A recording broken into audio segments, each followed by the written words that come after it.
please subscribe and don't forget to press the bell icon to get notified whenever we upload a new video. Hi there, this is a very special episode of The Weekender on CNBC TV18. I'm Mangalam Malu and with me is Shruti Mishra. Hi Mangalam. Hi. As we wind the clock down towards 2017, turning the clock into 2018, a good time to actually look back and see an array of the guests that we had on The Weekender, right? Yes, you're absolutely right. You know, from business tycoons to serial entrepreneurs to celebrities turning entrepreneurs, we gave you a glimpse into their lives outside the realm of their businesses. In fact, Mangalam, I caught up with actor turned producer turned entrepreneur Anushka Sharma, who launched her label Noosh in October this year. Yeah. So you spoke to her in October and she didn't invite you to her wedding in She did December. not mention about her wedding, she did not invite me, and none to her many receptions. parties and receptions. But hold on, I also caught up with the gorgeous Malaika Arora, co-founder of the label Life, and India's top fashion designer Anita Dongre. And you know what? All three women had two things in common. Not only are they tailoring their way to success, but all of them started their careers pretty early. So let's take a look at their interesting journeys. When I was a kid, I was very into enterprising. So I actually tried to start, and I did start also, a beauty parlor. At the age of 10 or 11, I think I was.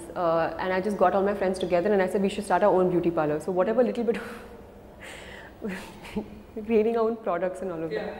And with whatever we found in the house and making pamphlets and giving it out to people and actually inviting them. And few women actually came also. And I used to live in an army cantonment. I used to organize Christmas parties and Diwali parties, and as a kid, like I'm all like 10 years old, and New Year parties, and tell kids, you can bring 5 chairs from your house, you bring this food, you bring that, and we're going to have this, and create sets, like choreograph everything, like putting it all together. I tried to start a library as a kid on circulation. I said, you know, everyone give me like 10 books of yours. I'm going to properly like tag them and everything and make sure that, you know, we can, it will be returned to you, and started a circulation library also in my friend's garage. I always had that in me. I'm somebody who, I go after things that inspire me. I go after, if I see an idea and if I see value somewhere, then I go after it. Independent since a very early age. In fact, you took care of your sister Amrita. I wouldn't say I took care of her, but I guess that came out of a necessity, because my mom was working. So I guess like they call us latchkey kids. That's what it is. So if your parents are working, and you have no choice but to then come home and fend for yourself and all of that. Not that I think that's what probably made me the person that I am today. I feel I can take on any situation. I think I am very independent, so to speak. I was born and brought up. I schooled in Thane, and I then moved later to Chembur and finished my final schooling over there. But I mean it, like you said, a typical middle class family with working parents, and as you say, I mean every day is a bit of a struggle, but never did my parents ever make us feel. I mean, I would say my mom, I think she's the one who's been the driving force behind us. I decided to do fashion when I was 15, but I started with 2 sewing machines in my balcony when I graduated, so I must have been about 19. In fact, there were no fashion schools. I went looking and looking, and after the 10th, I couldn't find a fashion school. Finally found one after the 12th. So I joined SLDT. It was the only school I knew of at that time. I'm hugely inspired by my summer vacations in Jaipur. My grandparents are from there. My mum and dad both are from there. I was born and brought up in Bandra, Mumbai, but the last day of school, the next day we were bundled up and sat in a train. Those good old days when we traveled by train, and it was beautiful. I think the wonder of that city used to just mesmerize me, and I think by the time I was 9 or 10, it was very difficult for my mum to be even pinning me down in my grandparents' home. I was all over the bazaars, I was all over discovering the colors and just saw what is so special about Jaipur. I used to constantly be in Hawa Mahal. I used to get lakh bangles made for myself by this artisan who used to sit on the road. I used to go to the tie and dye karigar. I used to be sitting there on the road and getting things tie and dyed. So I think that city had a huge influence on me. You know, That was so beautiful. I kind of envy you for interviewing such amazing and so beautiful Well, women. Mangalam, all I can say is better luck in 2018. Yes, better luck in 2018. But tell you what, women are better than men in every aspect. Absolutely I say that also because my boss is a lady. But no, seriously. Yeah. And men are not too far behind. You know, the big interview that we had this year was Yuvraj Singh. We all know his story about how he battled the dreaded disease, came back into the team, and now is helping other people with his UV Can Foundation. True. But watching that in conversation with our Manisha Gupta was a totally different thing. Let's take a look at that too. What really led to UV Can? Was it your own experience? Was it giving it back to the society? Definitely giving back to society. I think UV Can is kind of a name that we together can fight cancer. That was the whole point behind it. And as I said, it's hard to generate funds, so now we started a fashion brand as well to help the charity, and hopefully more things to come. And just to create a lot of awareness about, you know, to remove the stigma and tell people, you know, cancer does not spread. You know, there are different repercussions, but you need to go to the right doctor, provide the right information to people. Well, that was an amazing story. UV, may the force be with you. And you know what? I also caught up with the Iron Man, Tony Stark? Well, not our very own Iron Man, Milind Soman. And I must say, it was truly inspiring. We spoke about Pinkathon, we spoke about his inspiration, his mother, and also it's just amazing to see how he, you know, he's inspired so many women to come out of their homes and run to stay in the pink of health. And men to stay in their homes because he's so fit. True. So here's the story of one man, one celebrity who preaches what he practices. So that feeling of just being amazingly capable of doing anything that you want, I mean, nothing is an obstacle. It comes from there. So of course, after I stopped swimming, which was in 1988, was my last national championships, I didn't do any kind of exercise or sport till I was 38. So that's almost 15 years. Yeah. And when I was 38, the Mumbai Marathon was announced, the first one, in 2003. It was announced. In 2004, I participated in the half marathon, in the first Mumbai Marathon, and that got me really hooked to running. And that's how Milind Soman was hooked to fitness. Yes. But last year, you know, I was hooked onto LinkedIn because for the first time I made my profile. Not looking for a job if my boss is watching. But you know, most of the people, they look for jobs on LinkedIn. This year we got someone who actually has a job at LinkedIn. Yes, yes. Our colleague Priya Sheth also caught up with the India head of LinkedIn, Akshay Kothari, and he has a very inspiring story as well. Yes, take a look.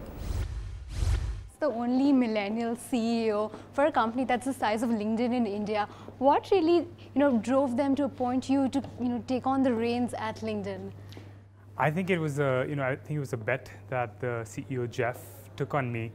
I had a short career at LinkedIn in the US after my company was acquired, and it was amazing. And I had been in the US for almost 12, 13 years, so I was looking to move back. And so I went to him and I said, I've done my bit for LinkedIn. I think I'm going to, basically take off, go to India, spend some time there.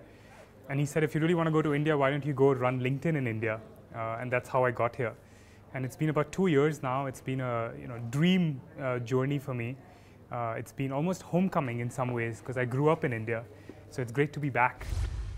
On that note, it's time for us to take a short break. But when we return, our next lineup of guests talk about their businesses and what's in store. So stay tuned. This is a very special episode of The Weekender on CNBC TV18 where we take a look at all the interesting things that happened in 2017. Well, exactly, Mangalam. And you know what? While shooting on Weekender, you would agree with me that we not only learn about our guest personalities, but about their businesses and what motivates them.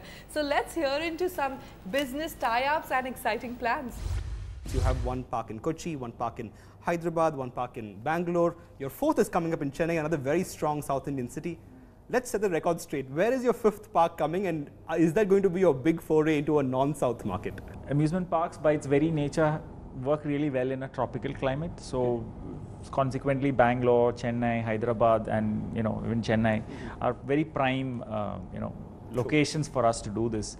For example, if we had to go to a place like Delhi, we'll have to change our strategy significantly because of the climate change and stuff like that. So, we would like to go a gradual walk towards this, the north, and next foray after Chennai would most likely be in the western region. Okay. Either Maharashtra or Goa.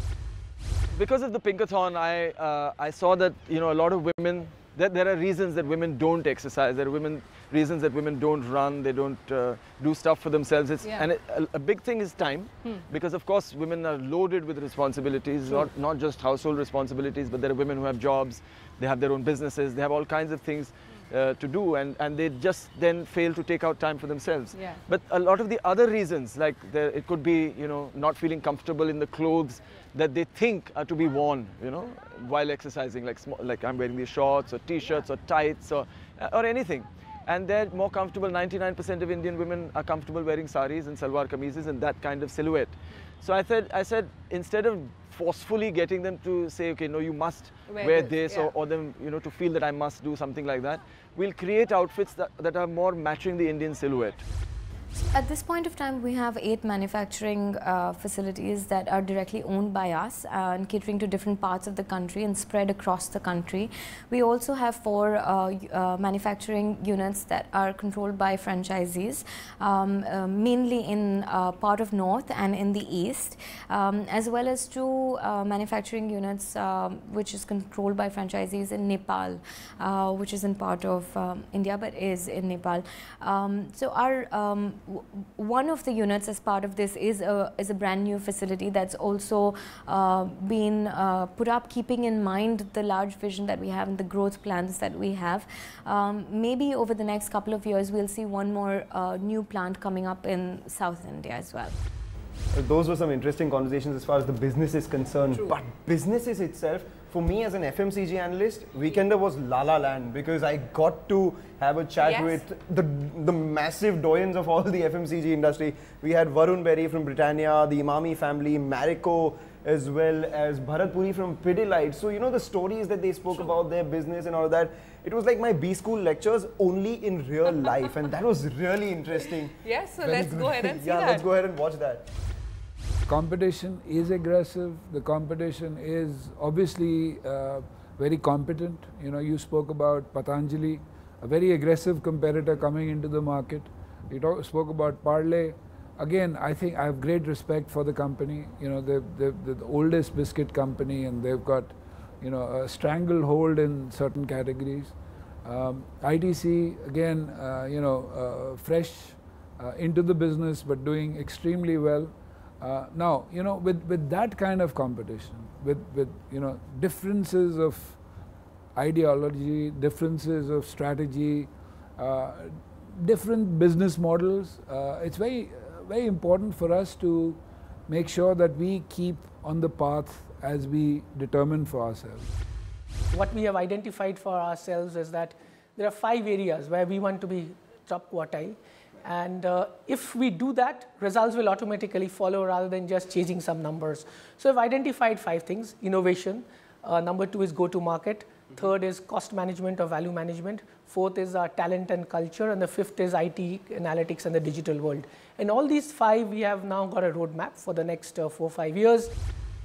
Pidilite, we have a philosophy: do the right thing and the numbers follow. My best indicator of success is, are more people using and consuming my product. If I am getting double-digit volume growth, I am happier. Then the numbers, there are smart financial analysts like you who will keep spinning those numbers. I will leave those to you. So apart from digging into how our guests are driving their businesses, being a finance channel, we also found out how good they are at handling finances. And Mangalam, let me tell you, quite a few of them surprised us. Whoa, let's watch it then. I don't follow the market on a day-to-day basis, and my awareness is not as good as much as I would have liked. It was not something that ever, following the market comes from your household. If that has been a culture, that's a very culture thing. Yes. So my household culture was, my market is movies, my stock is cinema, my stock is box office currency is what I know. So I follow that market, not the Nifty and the Sensex as much. But has real estate ever been an avenue where I invest this money and I will get this return? Yeah, I understand real estate much better.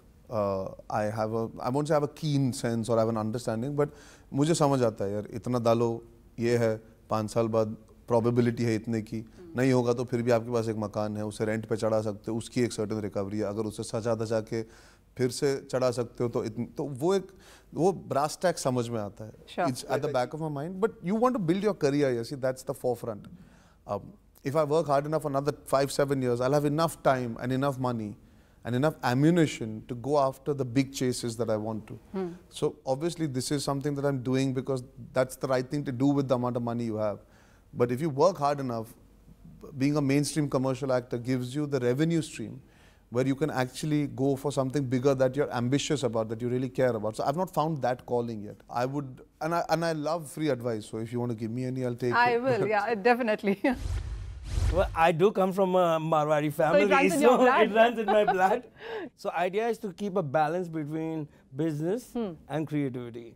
Though I'm really not so good at keeping the business intact, I do have my brothers who help me out. The label of RS, on a daily basis, I check what has moved, what is not sold, which prices are moving faster. So we do keep a track. On a weekly basis, monthly basis, quarterly basis, we do keep a track. Okay, I am a shopaholic. Okay. So I rarely save money when it comes to personal life.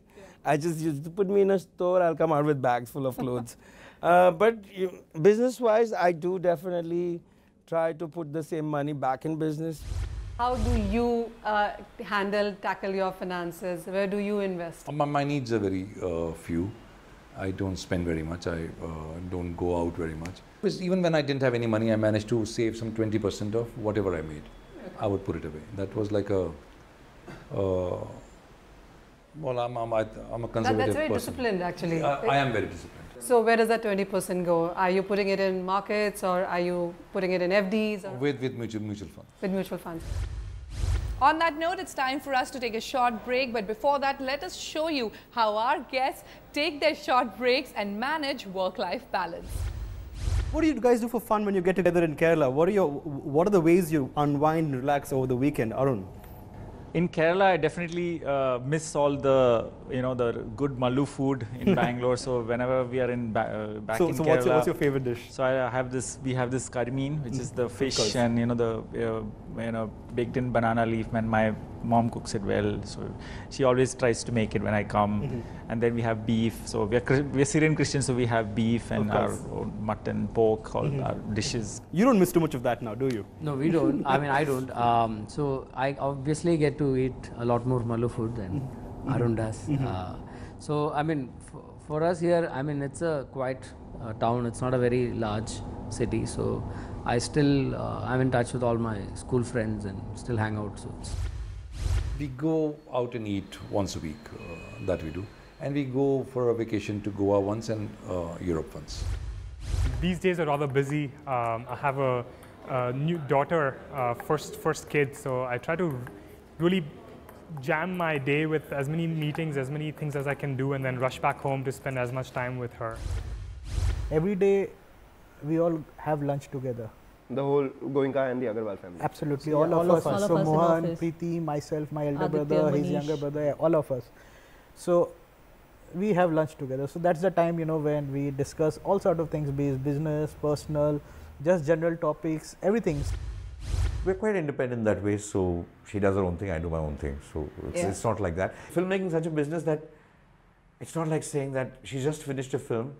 The last thing she'll want to see or advise or see anything else is another film, which is mine. The last thing, when I finish a film, I finish Kiyanka, the last thing I want to see is certain advice on her film. So it's one of those things that never happens. It's only a mythical thing, even though two people live together, they advise each other or kind of collaborate on it. It never happens. Now, Mangalam, so far we've shown the serious bits of the interviews, the life-changing moments of our guests. Let's change the mood a little bit. Let's show the fun side of Weekender and what it really means. I completely understand what you're saying. I think you're talking about the rapid fire round. That was actually the most awaited round for not only the guests but also us as hosts, because we had to really work hard on getting the most important questions. Exactly. The only difference, we didn't have a hamper. Yes. Tell you what, as we discuss next year's rapid fire, in the meanwhile, let's take a look at all the cool rapid fires that took place in 2017. It's very rapid, has a lot of fire. Take a look. You can't miss this one. If not at LinkedIn, then where? If I had to pick a company, I would pick a company called IDEO. It's a global design consulting firm. School teacher. A quote that inspires you most? turn customers into fans. Live life queen size. Your fitness mantra? Walking and dancing. And yoga. Whenever you have that time, go and work out. Exercise is not as important, as I mentioned earlier, as just staying active. Oh, just train harder than before. An app you're addicted to? An app that I'm addicted to, LinkedIn. An app that I'm currently hooked on to is Zomato. Instagram. Are you a spender or are you a saver? I'm spendthrift to a point where my sister does not even give me my credit card passwords. What would an ideal day in your life be? What I would like to do is sleep, if I have time. The best situation would be that if we were by law only allowed to work for 10 hours in a day. Yeah. And I say 10 hours because I end up working 16 hours in a day. What is Yuvraj's favorite song and would you hum a few lines for us? Ruk ja, oh dil diwa.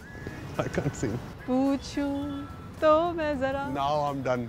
Back to movies with you because that is what you talk the best.